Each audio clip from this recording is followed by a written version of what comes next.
ધારાસભ્ય વિનુ મોરડિયાએ અધિકારીઓનો ઉધડો લીધો હતો. કતારગામમાં રહેણાંક વિસ્તારમાં ભંગારના ગોડાઉન ઉપર સવાલો ઉઠાવ્યા હતા. નોટિસ આપ્યા પછી કાર્યવાહી કરશે તેવું અધિકારીએ કહેતા ધારાસભ્ય ગુસ્સે ભરાયા હતા. એમએલએએ કહ્યું કે રહેણાંક મિલકતોની કાર્યવાહી વખતે નોટિસ નથી અપાતી, લોકોની ઘરવખરી બહાર કાઢવાની તક પણ આપવામાં નથી આવતી. ગેરકાયદે ગોડાઉન માટે નોટિસ આપવાની શું જરૂર? સિક્યુરિટી સિસ્ટમ સામે પણ આક્રમક થયા ધારાસભ્ય વિનુ મોરડિયા. મોટાભાગના પોઈન્ટ પર ભૂતિયા સિક્યુરિટી ગાર્ડ હોય છે. સિક્યુરિટી ગાર્ડની હાજરી બતાવીને પાલિકાને ચૂનો લગાવવામાં આવે છે. વોર્ડ ઓફિસ, ગાર્ડન, વાંસણાલયમાં માત્ર ચોપડા પર જ સિક્યુરિટી ગાર્ડ છે. સિક્યુરિટી પોઈન્ટ પર બાયોમેટ્રિક સિસ્ટમ શરૂ કરવાની વિનુ મોરડિયાએ વાત કરી.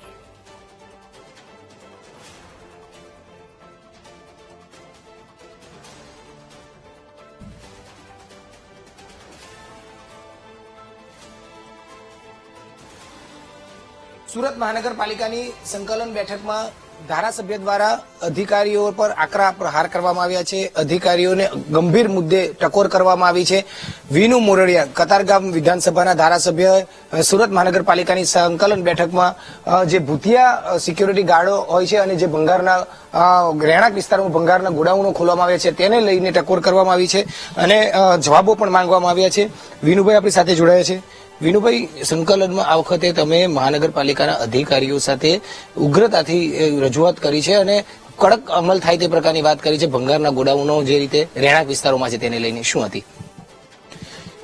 ભંગારના ગોડાઉનો અને અમુક અનલીગલ શોપ હોય એની અંદર પણ ભંગારની દુકાનો નાની નાની ચાલુ કરી દે, એનાથી કરીને ત્યાં ન્યુસન્સ ઉભું કરે અને એ જે આવતા હોય છે એ લોકલ હોતી નથી, પબ્લિક એ બહારથી આવતા હોય છે અને એમાં એના કારણથી ગંભીર પ્રશ્નો ઉભા થવાના પણ પ્રશ્નો મારા નજરમાં આવે છે કે આવનારા દિવસોમાં આનાથી કંઈક બીજી અઘટિત ઘટના ન બને અને જ્યારે બને છે ત્યારે આવા લોકો મહિનો 2 મહિના ચલાવીને જતા રહેતા હોય તો પોલીસને એને શોધવામાં પણ તકલીફ પડતી હોય છે.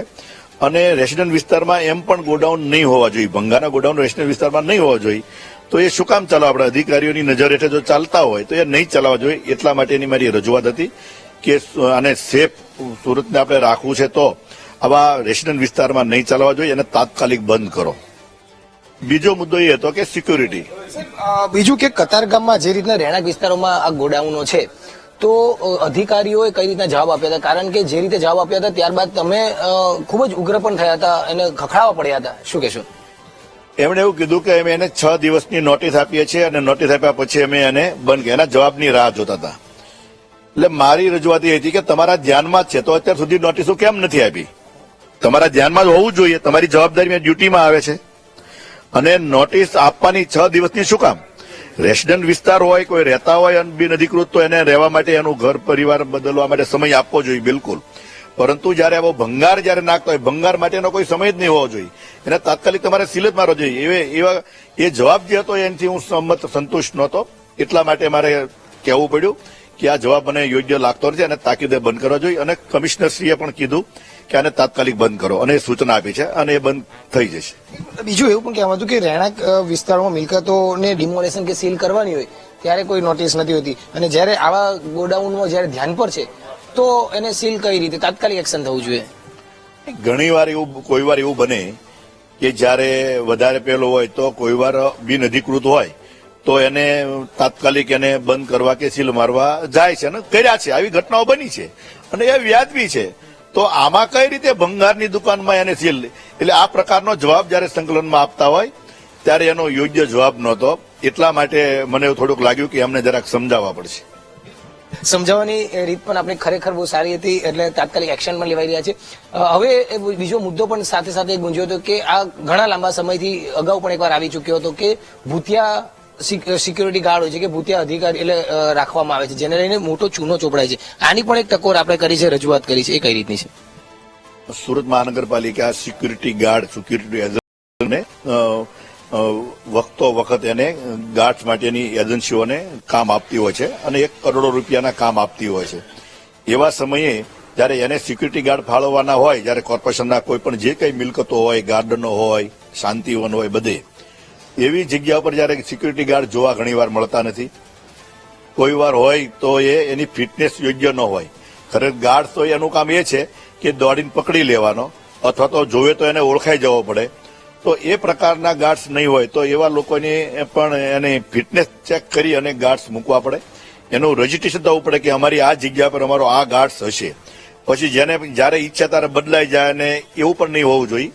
પછી એવું કોઈ બીજા નામ મૂકી દે તો એની જગ્યાએ યોગ્ય ગાર્ડ્સ ફળવાય, જેથી કરીને સુરત મહાનગરપાલિકાનો જે પૈસો છે એ યોગ્ય રીતે વપરાય અને સુરત મહાનગરપાલિકાની મિલકતો જે છે એને પણ પૂર્ણ રીતે સચવાય. એના માટેની મારી રજૂઆત હતી.